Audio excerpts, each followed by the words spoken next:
Hi everyone, we are now on lesson number 10, which is an Origami Mobile.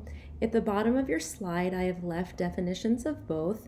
Origami meaning the art of paper folding, which originated in Japan, and then a mobile is anything that can be moved or will move on its own. Now you have some artistic freedom with this project. You can choose what type of origami you're going to do. There are all sorts of things out there.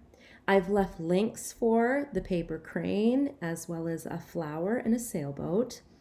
If that's not something that you want to do, YouTube has great tutorials on how to do specific origami. There's animals, there's butterflies. You do what you would like to do for this project when it comes to the origami part. And then the next would be to actually make it the mobile. Now, if you want to use a hanger, you can. If you want to use thick wire, but I'm finding that the easiest would probably just be to find a stick outside that looks interesting. I have one I can show you. I went camping a few years ago and found a fun stick, and I was just tying on yarn to it and did a little yarn wrapping. You do not need to do this. I'm just showing you that the stick was kind of fun, and that's why I picked it. But this would be a great thing to hang origami from. So if you don't want to use something that you have in your home, go ahead and find something outside that you could hang that origami to. Now, when it comes to actually hanging the origami, you can use a thin string, a fishing line. If worse comes to worse, you could use dental floss. And if you need something, just let Dr. Trenga know and we can make sure that we get that material for you.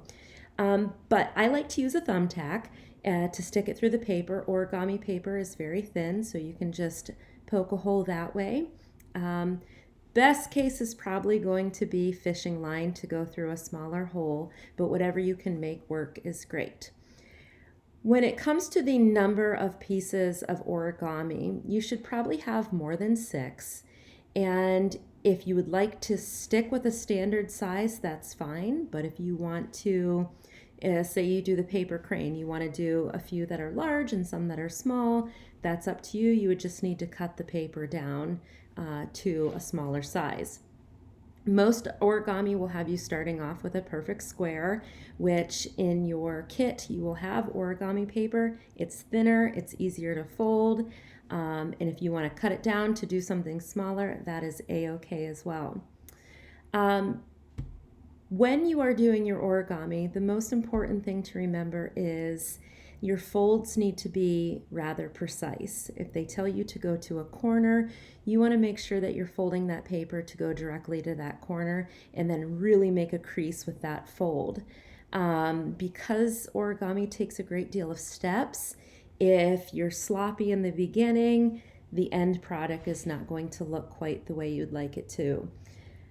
Also be thinking about the level of complexity of your origami. A paper crane is going to be more difficult. The sailboat is a little easier. So think about how you want to make your art piece. This is up to you. If you want to use some paper cranes and some butterflies, you can do that. If you want to do all sailboats, completely up to you. And if you have any questions during this process, just reach out and we'll help you out. Thank you.